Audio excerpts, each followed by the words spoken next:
Olá, sejam muito bem-vindos ao Multi Entrevistas. Aqui neste espaço a gente conversa com lideranças, gestores e empreendedores que fazem a diferença. E no programa de hoje vamos conversar com Flávio Nerva, CEO e fundador da Institute on Life. Acertei? Certinho, Márcio. Que bacana. Obrigado por ter vindo ao programa, compartilhar a tua história, que obviamente não começou como CEO. Eu sempre pergunto até chegar a CEO, como é que foi um pouco, resume um pouco a tua história. Obrigado, Márcio. Prazer participar. Eu comecei na área da tecnologia da informação. Fiz minha graduação, depois eu fui para a área de gestão, daí fiz algumas especializações na área de recursos humanos, finanças, e depois eu acabei indo para a gestão de um centro de ensino ligado à Escola da Saúde, na Unicinos.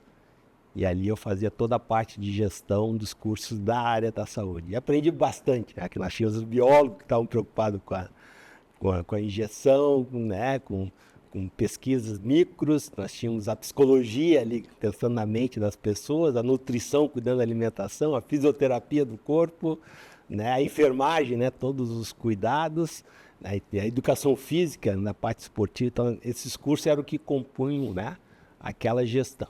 E depois eu fui para a área mais de gestão, de uma diretoria acadêmica de educação continuada. Ali eu trabalhei com todas as gestões dos cursos de extensões, da Unicinos, das especializações, consultorias, assessorias, Instituto de Informática, de Línguas, toda a área de eventos, tudo era na época Tecnocinos também, tudo estava conosco, né? E a gente fazia essa gestão. Em paralelo a isso, eu também fiz a minha carreira acadêmica, né? Então, fiz o meu mestrado em administração. No meu mestrado, trabalhei muito forte. O que levava as pessoas a comprar, em última instância, o que elas consideravam na hora da compra, né? Que interessante. Então, trabalhei com uma técnica, gostei muito, até hoje eu uso essa técnica de lettering, né? Entender exatamente dos atributos para, vamos dizer assim, a funcionalidade, consequência de uso, e das consequências de uso para os valores, né? Essa técnica se baseia em que as pessoas não decidem pelo atributo, elas decidem porque é valor para elas na vida delas. Que interessante. Só que o valor é mais intangível, né? Claro. Então, as consequências de uso é que faz a ligação entre os atributos e os valores. Então, quando tu enxerga, na época eu fiz todos os MBAs da universidade, por que as pessoas escolheram tal MBA? Elas começam falando dos atributos, professor de qualidade, acessibilidade, preço, e quando tu vai explorando essa, que a gente chama de ladder, escadinha, né? Por que isso é importante? Então, por exemplo, professor, por que é importante o professor? Que eu quero ter boas aulas. Por que é importante ter boas aulas? Quero aprender mais rapidamente. Por que é importante aprender mais rapidamente? Porque eu quero ter mais segurança na minha vida, dar mais segurança para minha família. Então, quando chega no que a gente chama no valor segurança, tu tem uma escala, né, de um atributo a um valor. Quando tu enxerga isso, tu consegue definir o que tu não pode abrir mão do teu produto. Muito bom, cara. O porquê do porquê vai chegar na raiz, na essência. E isso tem que estar colado no teu produto. Exatamente. Aí quando a pessoa vai escolher um carro, talvez ela esteja usando o valor segurança. Então, vai escolher um carro com mais airbag, com mais alto do chão. Tudo que envolver segurança vai então, cair naquela mão. Por isso que os valores, eles são definidores da compra, mesmo que seja algo mais intangível. E dificilmente as pessoas mudam seus valores. Pode mudar atributo, pode mudar consequência de uso, mas os valores não. Bacana. Então, essa técnica permitiu fazer essa análise, só que eu fiz análise no olhar do consumidor e no olhar da universidade, coordenador de cursos e gestores. Aí eu fiz uma análise de congruência entre as duas partes. Que baita trabalho. Então, era um trabalho para, na hora do gestor ter que definir o que eu posso abrir a mão do produto, saber o que ele não poderia abrir mão. Porque eu posso até alterar um produto, um atributo, desde que eu não altere a consequência de uso que faz ligação com o valor. Que vai fazer o que a compra aconteça. Exatamente. E muitas vezes isso é em segundos, né? Porque se o produto é irracional, para as pessoas elas nem se dão conta que elas estão levando em consideração. Mas está com elas esse... Por isso que na técnica exploratória de pesquisa a gente vai descobrindo, né? Eu estou vivendo isso agora, eu sempre fui ligado ao campo, né? Sou de Itapuã e agora eu estou com uma área lá e eu já estou indo para o 4x4 para poder subir o morro, né? Que não tem outro jeito de subir sem ser com tração nas 4 rodas, mas para levar minha mãe para ela poder olhar lá de cima. Isso, amor. Que ela possa... Talvez o valor seja amor, com segurança, 4x4 levar alguém. com acessibilidade, né? Então esses uma... valores é muito interessante. Eu uso isso, eu aplico quando eu faço consultoria nas organizações, né? Porque eu tento também entender a cadeia de valor da organização. Que bacana. Em última instância, que são os valores da organização. Bem legal. E passado isso, eis que tu chegou hoje, o que é a tua empresa? Isso, a minha empresa é um Instituto OnLife, né? OnLife de dar vida, né? Então ela cuida do método que eu construí em 2014, né? Então em 2014 eu fui chamado para fazer um material para gestores de uma grande organização aqui no Rio Grande do Sul. E em vez de eu buscar, né, eu já estudava bastante sobre produtividade, sobre gestão do tempo, sobre como, né, e a ideia era como é que os líderes poderiam lidar melhor com o seu tempo, né? Então, em vez de eu pegar o que eu já conhecia, eu construí um próprio método. Daí eu parti desse método com 4 pilares, e esse método depois eu fui expandindo ele para a gestão de negócios também. Então, ficou não só gestão do tempo, produtividade, como gestão de negócios também. E o Instituto veio para cuidar desse método, né? Então, tudo que eu faço no Instituto é cuidando desse método. O importante olhar no método, que eu brinco, é o Instituto do Tempo, né? Como dar mais vida ao seu tempo, ou mais tempo de vida aos negócios. Então, eu trabalho nas 2 dimensões, né? Bacana. E, nesse sentido, eu uso uma série de ferramentas mais exploratórias, jogos com propósito, porque a ideia é se a pessoa vai fazer em 2 dias, eu faço em 1 dia. Com essa minha capacidade de facilitar grupos, ser trainer de ferramentas, sou certificador de algumas ferramentas. Um exemplo é para o Lego, né? Então, sou certificado pelo Lego Serious Play, né? Que é isso eu preciso aprofundar mais, porque quem está em casa sabe o que é Lego, já viu que não é barato também para dar para a criança, mas como forma de desenvolvimento, né? Eu tenho um sobrinho que ama Lego, né? E pede isso como presente de aniversário, antes mesmo de um celular, porque a criança tem isso. Como fazer um Lego ajudar organizações a ter mais vida, mais qualidade?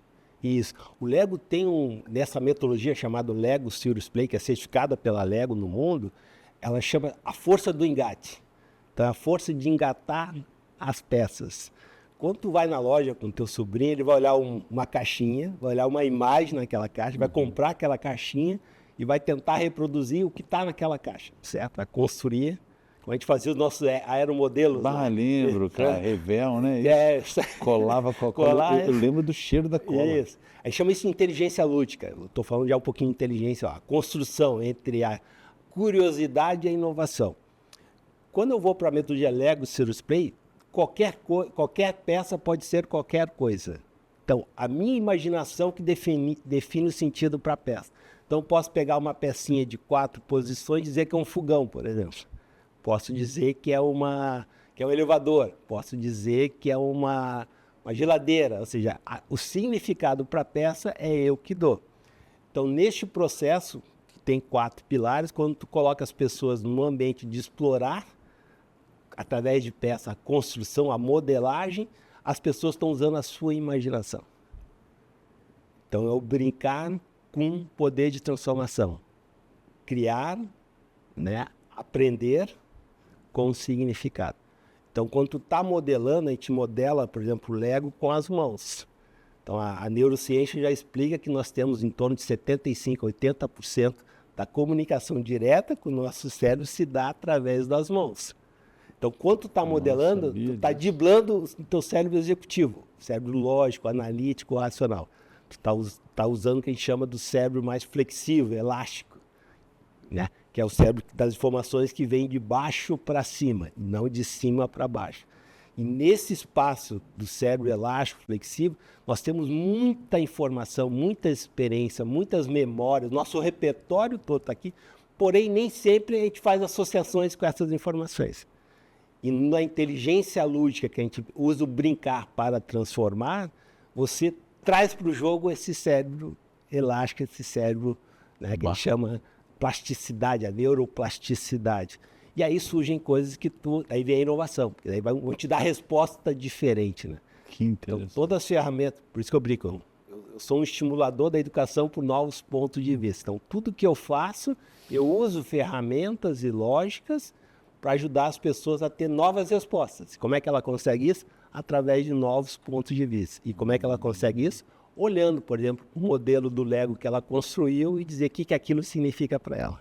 A partir de uma pergunta, né? Quais são as características principais de uma liderança? A pessoa vai montar isso, às vezes ela pensa e monta, ou às vezes ela monta e vai dizer o que aquilo significou para ela, usando a ligação direta do cérebro com... Que incrível, cara, e qualquer idade. Qualquer idade. Aí não tem... Aí a lógica é... Então a gente consegue fazer muitas coisas, por isso que eu consigo fazer um planejamento estratégico, se eu levo uns 5 dias, eu faço em 2 dias, usando às vezes só um tipo de kit do Lego Serious Play. Tem vários kits, né? Mas usando só um kit. O mais importante nessas tecnologias que eu estou falando, dei o exemplo do Lego, depois vou dar o exemplo de outra, Márcio, é que ela permite ter, a gente chama de reunião 100-100. 100% das pessoas participando, 100% tem voz.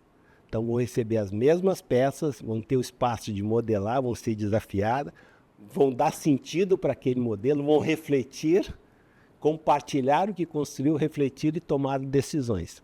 Então, tu vê que lá no final são ações, então não é só o processo de reflexão, modelagem e reflexão, mas também de ação. Então isso possibilita que as pessoas que não têm voz tenham, possibilita tu escutar outras áreas, né? Você faz uma reunião com várias áreas, tentando achar solução para um problema, por exemplo, né? Ou buscar ideias novas para algo. Tudo isso, essas metodologias potencializam. Muito incrível. Eu até ia te perguntar agora a questão do preconceito, né? Algumas empresas, as pessoas já são antigas, já de repente olha aquilo ali e pensa, como que vou fazer isso brincando, vou me divertir, porque estão acostumados sempre... Como a coisa do infantil, né? Mas eu vou entrar bem num bloco específico para isso, porque é uma coisa que realmente me chama a atenção, como gerações encaram tu resolver um problema de verdade através do lúdico, né? Que é mágico. Mas eu já vou entrar nisso contigo. O Multi Entrevistas faz um rápido intervalo. Não saia daí, já voltamos.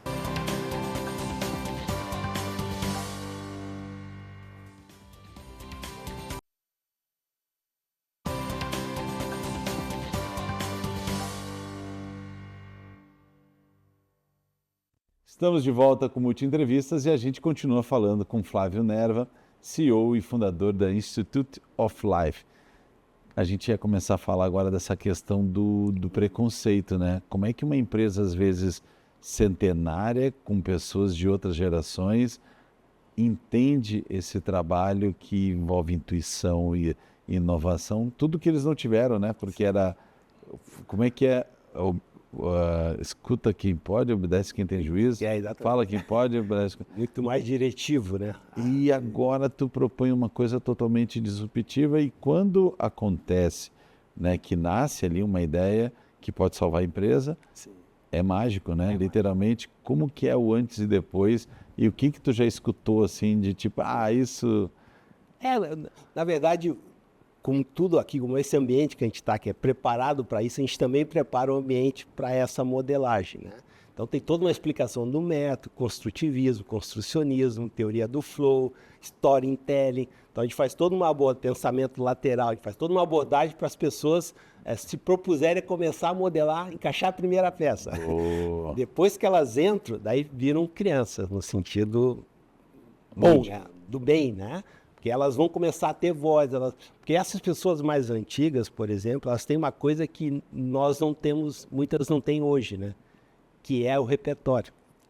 Então, se eu estou modelando algo e estou trazendo o que eu tenho de conhecimento, informações guardadas, imagina a capacidade que essas pessoas têm de contribuir com novas ideias, novas Eu assisti uma palestra de IA que colabora com isso, que ele fala que quanto mais seu repertório, mais a ferramenta de inteligência artificial... Mais vai saber fazer a pergunta, mais saber interagir.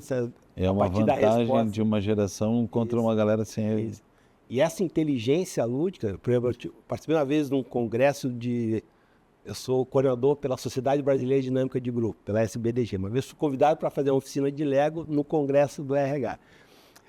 E eu estava lá, as pessoas participaram, se inscreveram para a oficina, e tinha um senhor de Santa Catarina, senhor mesmo, ele levitava assim, porque ele estava conseguindo descobrir a partir ele se encantava porque começa a contar a história, a história inteira, começa a contar a história do teu modelo, explicar para as pessoas de uma forma que as pessoas entendem.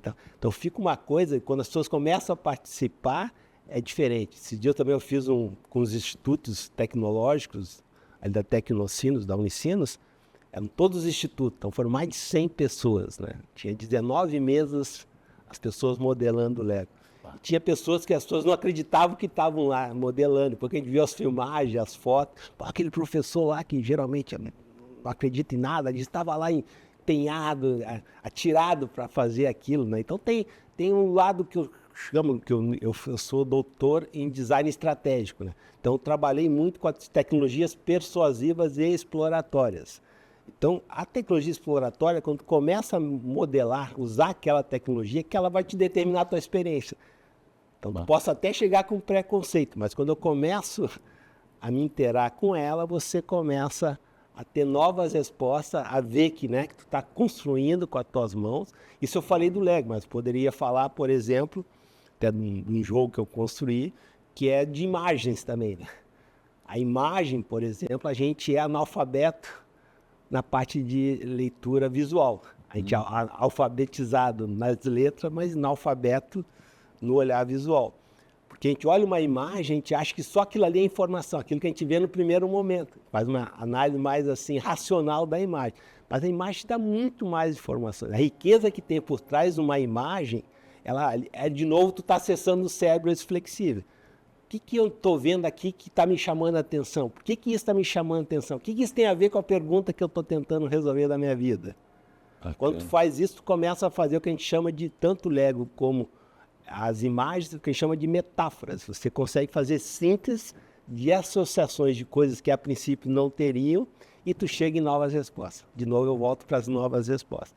E é esse olhar de novas respostas que eu tenho a capacidade de achar o diferente, achar o inovador, resolver um problema.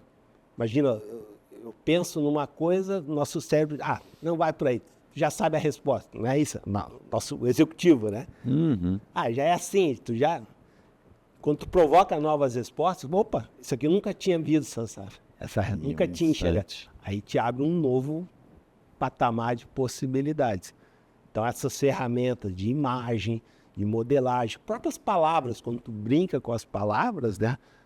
Eu brinco, todos os dias crio frases, né? Isso faço desde 17 de dezembro de 2018. São mais de 2.500 frases. Todo dia? Todo dia, de manhã. Uso o meu método de vida, eu uso para criar as frases.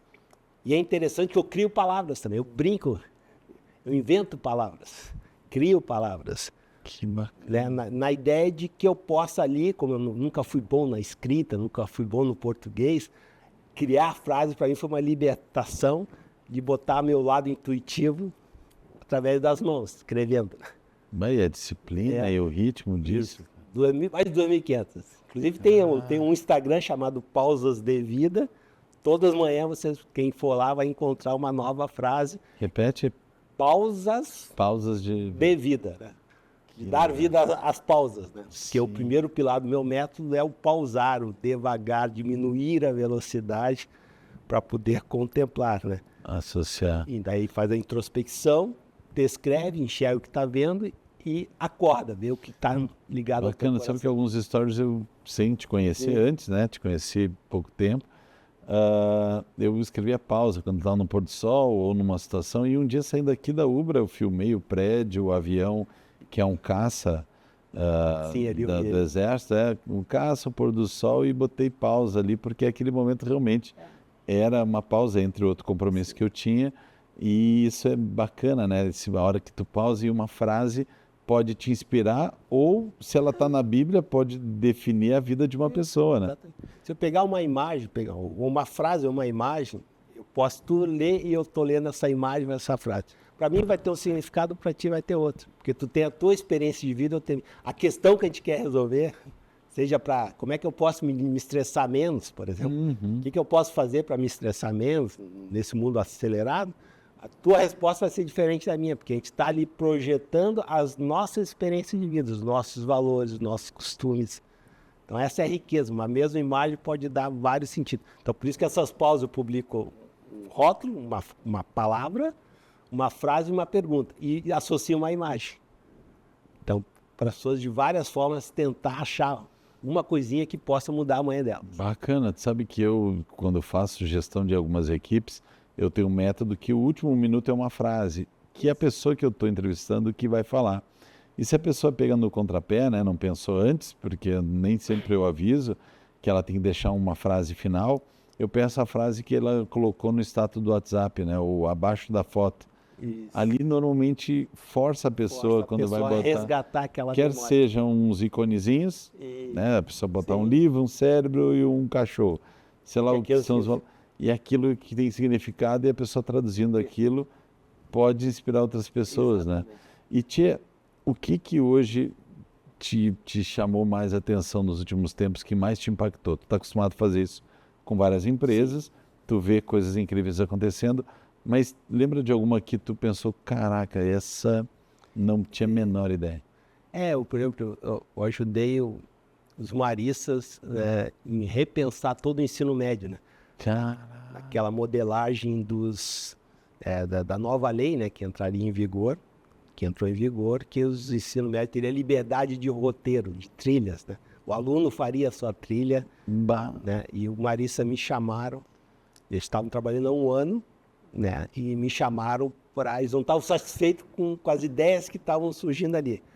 Teoricamente estava bom, tinha um contexto, mas eles achavam que precisavam ter uma ideação melhor, uma projetação melhor do que eles iam distribuir para toda a rede marista das escolas que tem ensino médio. E me chamaram e a gente fiz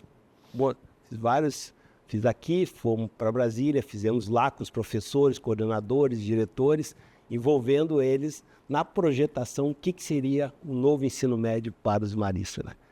E é impressionante como as pessoas vem ideias, áreas se trocando, porque daí eu estou trabalhando com coordenador da geografia, com da história, com da filosofia, então áreas diferentes, eles projetando ideias. Foi um trabalho que eu considerei, eles mesmos, né? Será que vai? Sim. Fiz em 3 meses, eu fiz esse trabalho, daí a gente remodelou aquele documento original, potencializamos ele e ficou com uma referência inicial para o marista. Só um exemplo Mas, de novo, né, Márcio, a potencialidade está nas pessoas, né? Eu acredito muito que eu chamo a minha tese trabalha com essa ideia de interagir com a tecnologia e eu tomar a melhor decisão a partir da sensibilização que ela me traz. Então, uma imagem me traz uma sensibilização. Um modelagem com Lego me traz uma sensibilização. Uma palavra pode me trazer uma sensibilização. Então, quando eu faço esse processo de me sensibilizar a partir de uma tecnologia, a gente chama que é o primeiro estágio da mudança de comportamento, que é o estágio da pré-contemplação. E quando as pessoas, ao interagir com aquela tecnologia, elas têm uma nova resposta e daí muda. Por que eu tenho que parar de fumar? Por que eu tenho que fazer exercício físico? Por que eu tenho que diminuir um pouco meu padrão de vida? Por que eu tenho que me acalmar mais, me desestressar mais? Porque você começa a ter novas respostas a partir daí. Então, o primeiro estágio de qualquer mudança de comportamento é a sensibilização, que a gente chama de pré-contemplação. Depois tem mais 5 estágios. O segundo é a contemplação, que é o estágio que você vai resolver os dilemas, né? Ok, preciso fazer atividade física. Então, estou sensibilizado a fazer, não vou mais abrir mão. Não é porque o cara me disse lá que é importante, não. Eu, numa interação, me deu um estalo, eu vou fazer. Agora tem um dilema, vou ter que acordar mais cedo? Vou abrir mão de quê? Vou tirar meu cafezinho, acordar, né? Aí quando tu passa essa etapa da contemplação, tu vai para a etapa da preparação. Tu vai prospectar uma academia mais próxima, os valores, vai comprar teu vestimento, você vai fazer uma musculação. Eu nada, eu faço travessias de águas abertas, né? Aí eu estaria lá trabalhando, foi assim que surgiu, por exemplo, eu começar a fazer travessias de águas abertas. E a partir da preparação começa a ação. A ação é eu ir na academia, eu nadar, eu fazer um exercício físico ou eu mudar meu hábito alimentar, seja o que for. E depois da ação vem a manutenção. É que eu começo a receber feedback do meu esforço. Seja eu pessoalmente me olhando para o espelho, ou me sentindo mais disposto, ou alguém falando, pô, Flávio, eu tô te achando diferente, parece que está mais de bem com a vida. E essa etapa de manutenção é a etapa que a gente fica ali, né? Recebendo feedback, e pode ter a recaída, né? Você vai lá, em algum momento, uma segunda-feira... Nesses últimos 30 segundos, só para relembrar, pré-contemplação, contemplação, preparação, ação, manutenção e a recaída, como fosse uma de fora, que eu posso voltar a qualquer uma das etapas anteriores. E contemplar, que baita método bacana. Chama a teoria transteórica, ela foi feita, são de 36 teorias da psicologia juntadas para explicar como é que se dá a mudança de comportamento. Daí trabalhou esses 6 estágios. A ponto de tu atravessar um rio em água aberta, e a gente vai ter que fazer um programa daí só disso, que hoje a gente já esgotou o tempo, mas eu acho muito interessante quando eu prego muito isso, que a pessoa que não sabe nadar, durante 50 anos, do dia que ela decide, 5 dias está nadando. Sim. Meu curso é Educação Física na URGS, eu pude acompanhar muito isso, e antes e depois num mundo onde tem mais água do que terra, né? Exato. E aí o cara passa a usufruir uma coisa que para ele era medo. Que é menos de 1% que sabe. Né? Cara, é espetáculo. Né? É exato. Flávio, obrigado por ter vindo aqui. E você que assistiu esse ao vivo ou acha que esse conteúdo pode servir para mais pessoas, compartilha no nosso canal do YouTube. Multi Entrevistas fica por aqui hoje e até o próximo programa.